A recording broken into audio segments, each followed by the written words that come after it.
Hello and welcome back to my craft room. Well, I've been playing with some colouring pages which are designed by my friend here on YouTube, illustrator named Kasper, and this is the one I did the other day. Yesterday, it was only yesterday. And it was great because, you know, I've been in a bit of a creative slump, and something like, you know, a bit of easygoing colouring is sometimes just what you need to get you going again.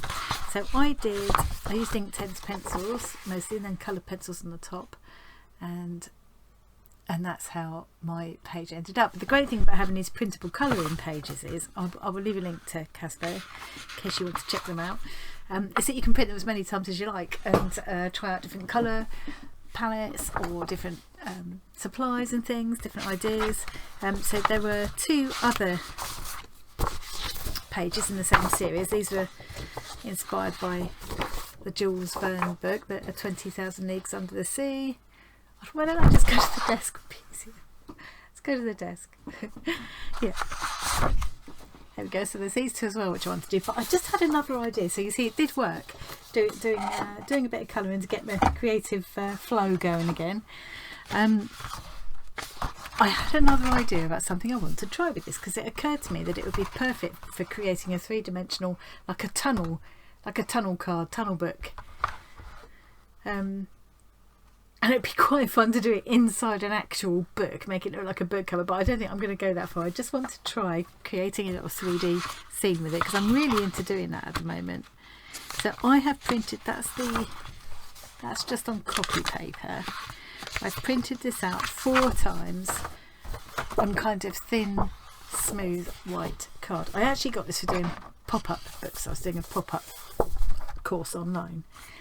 So I've printed it out 4 times because I want to cut out various sections of it and build them up, so that I create a kind of a 3-dimensional feeling that you can look back into it. So I need to work out which bits I'm gonna cut out. These would be on the very top layer, and maybe the top of the hat I would cut out separately. This face of the suitcase, possibly the man's hair, and the narwhal. What's that called? Is it a tooth? Is it a tusk? Anyway, we all know what that is. That'll be the very top layer. So this is going to take a little bit of thinking through, and I'm going to have to colour all the different layers. But sometimes where the colouring is not going to show, I won't waste my time colouring something that's going to be hidden underneath other layers. I don't think I can explain this ahead. I'm just going to film bits of it and kind of show you how it comes together. I'm hoping it'll be fun, and it would be really fun to set the whole thing inside a book. I mean, possibly I could print it all out again half size. If you asked your printer to put 2 to a sheet, it would come out half size, wouldn't it? And then you could put it inside a little kind of paperback size. That'd be quite fun. Actually get a copy of 20,000 Leagues Under the Sea, and when you open it, maybe I could print off the cover. Okay, one step at a time. Put that to one side. And what I'm going to use for the colouring, because I haven't tried it yet, is in this quarter's Artful box. Now this didn't arrive until a couple of weeks ago. It was about a month late. It was very late this time, but it is a quarterly box, so it doesn't seem to matter quite so much. But anyway, we got alcohol markers and a hard pencil. I'll be using that this time, and a 0.5 liner, 0.5mm liner, which I might need to re-find lines if I kind of lose them here. I don't know. That's strange. Now why has it... You do need them to print exactly the same size, and I printed these in 2 lots because my printer conked out on me halfway through, and it looks like I've done it differently this time. Can you see? It's going slightly off the page on one side on these two, but not on this one. So if these aren't exactly the same size, this isn't going to work very well, and I'm going to get really annoyed with myself. But it'll be a good little tester for these markers. Obviously there's a sketch pad that comes with the Artful box as well. So I could have probably run this through my printer, this paper, but I wanted that really smooth, so I've gone with that. So this will be the first time I've tried out these markers, but I have tried alcohol markers before. I'm hoping they'll work really well for this. I love the boxes. I love these boxes that they always come in, but I find in practice I never actually put them back in the box. I just get irritated with them, so I may as well just dump all those out right now, because that's not going to last anyway. So these are great because they've got two different ends. You've got the fine end where you can get quite thin little marks, and then you've got the chisel tip for covering bigger areas. So that's good. And we've got quite a good range here, so we've got some good sort of skin tone colours. So kind of those are sort of what I'd use for all different kind of skin tones. So I've got to think through very carefully what's going to be at the very back. The very, very back is going to be that door. I'm watching The Undateables on Netflix. Love that series. So I'm going to work my way through this and come back and see you in a bit.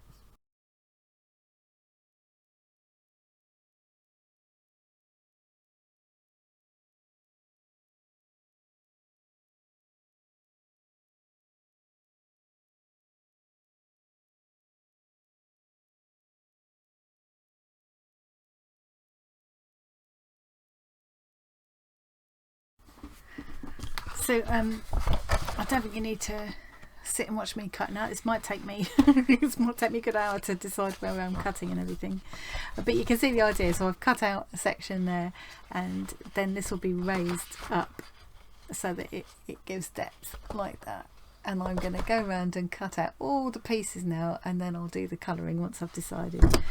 I'm just a bit worried about that whole thing of them not coming out exactly the same size. I'm not sure I'm going to be able to get around that or not. So I'm going to finish the cutting and then I'll come back. Right, so I've cut out lots of layers now. Oops, sorry for the wobble. So I've got bits all over the place.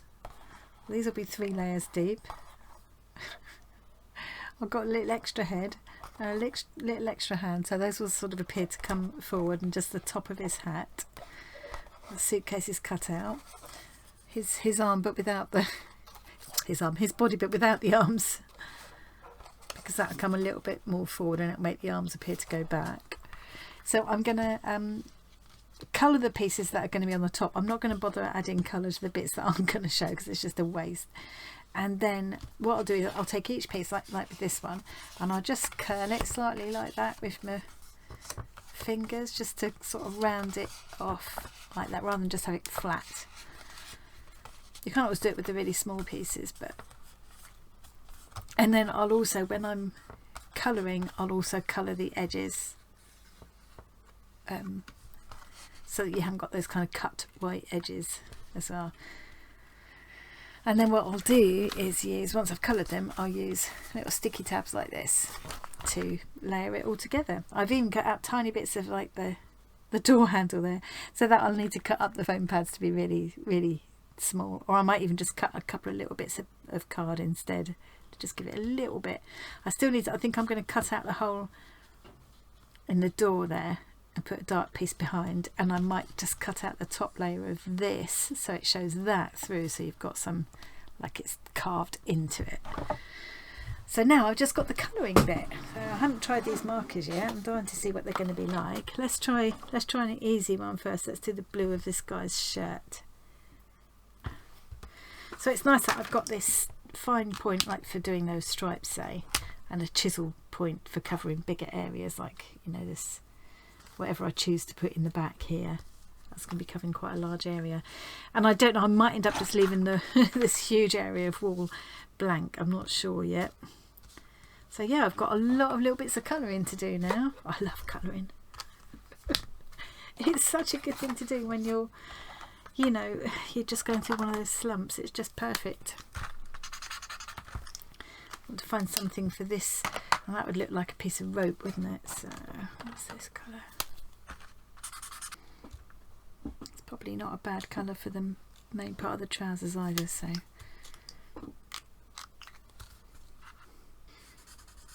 what I tend to do with alcohol markers is I will tend to do one colour all over the section in a lighter shade, then I'll use, oops, a darker shade.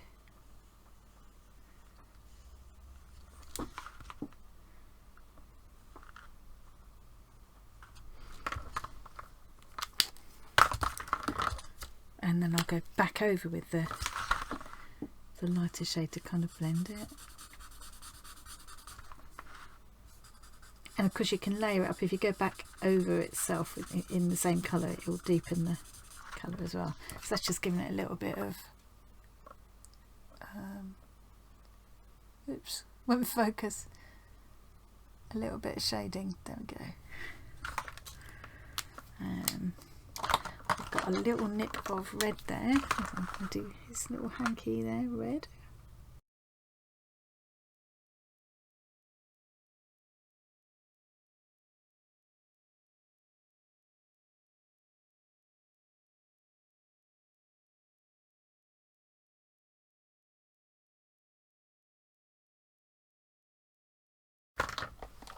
I thought I had some good skin tones there, but actually I'm struggling a bit. Maybe I have to change the colour of his hair, I think. I wanted him to be blonde, but...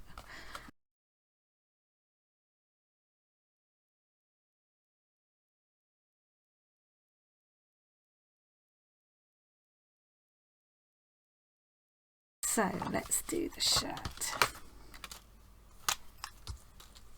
It's confusing that you feel like, because there's the thick line there, you think that's going to be the chisel tip, but it's not. Actually, it does indicate, I suppose, the round and the chisel tip there, but...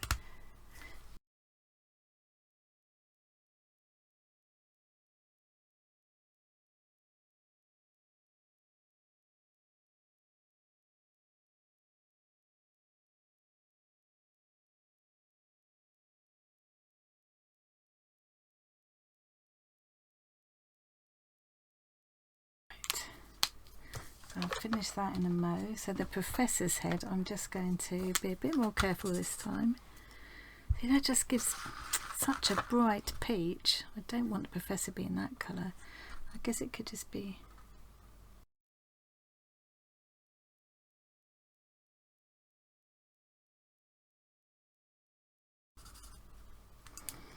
I'm really struggling to get a nice colour for their faces. That's just gonna have to do. Let's just do a little bit red there for his bow tie. So that will sit, I'll put that up on a couple of foam dots so it sits just a bit above the body, and I will just give it a little bit of a curl with my fingers again like the other one. And then around the edges of these, so with this one I probably would use the grey, I'll just run the pen around the edges like that, so you don't get that kind of raw edge. Just gives it a little bit of an outline. I love doing this. It's a really fun way to make little cards for people and things as well. Only people you want to do something really special for though, because they take quite a long time. Okay, so I'm going to keep colouring, and then I'll come back and show you when it's time to start putting it all together. I don't think you need to watch me sit here and colour. So just to explain a bit better what I'm talking about now I've got to that point, you can see here, let's bring us down a bit. So I finished filling in. Oh, these bits are going all over the place. It will make sense in a minute, I hope. I mustn't lose any of these little bits. So I've coloured the sort of the foremost part of my guy here. So I'm not going to bother putting the blue stripes and things in here, because obviously they're going to be covered up. But I do need to do the blue stripes on the sleeves here. But I don't need to colour in the blue stripes on the sleeves on this one, because they'll be hidden. You see what I mean? The further it back it goes, the less you need to colour it, if that makes sense. And then with this one, I've coloured his face, and I've coloured this little hand that's holding the piece of paper or map or whatever it is, instructions there. But I won't bother colouring the one underneath or the one underneath. But I do need to colour this hand, because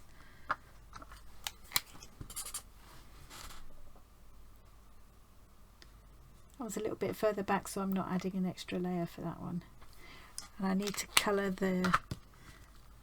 all of the hat except for this part, the crown of the hat. I'm going to layer up, so but the rest of the hat I need to colour.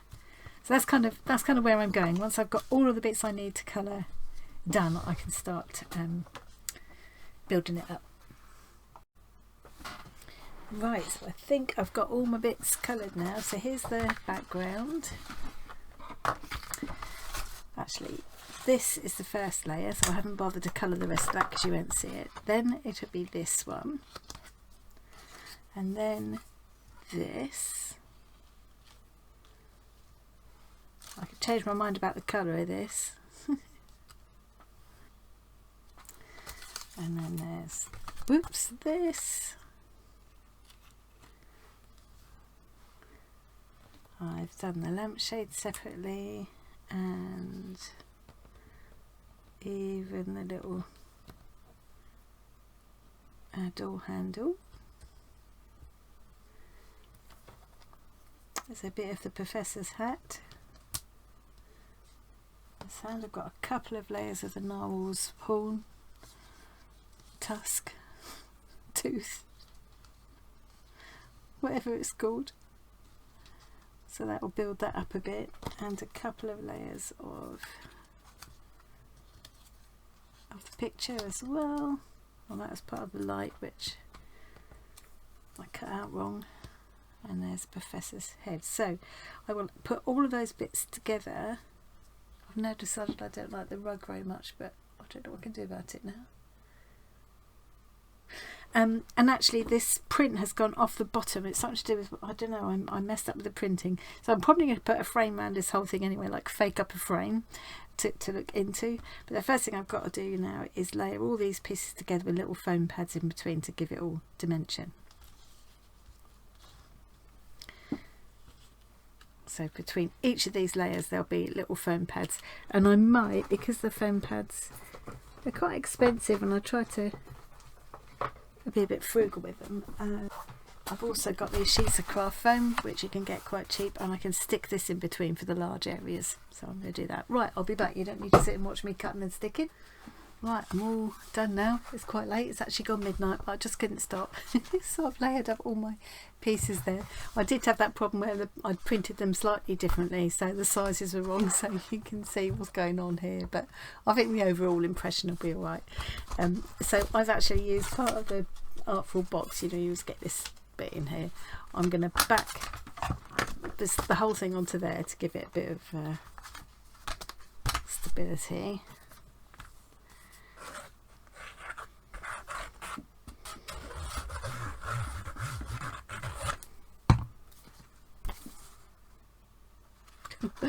I'm really tired now.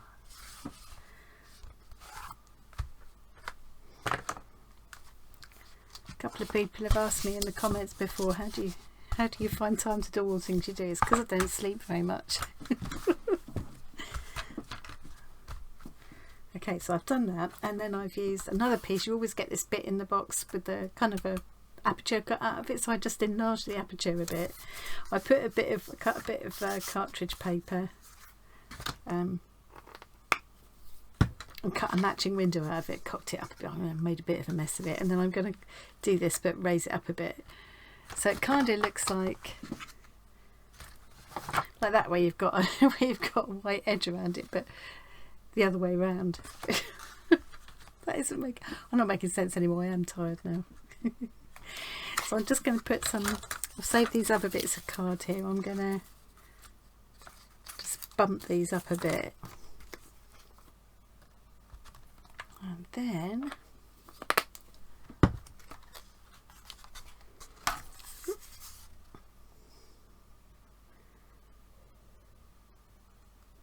there we go. That's about right. So it's kind of, I've used really the same colours and everything pretty much. I'm using different supplies this time, but I've kind of used the same colour scheme because I wanted it to have that kind of, I don't know, that kind of turn of the century feel. Yeah, I've really enjoyed doing that. It's kept me occupied all evening. So yep, I'm off to get some sleep now. Thank you very much for joining me. I hope you enjoyed that, and I'll see you again really soon.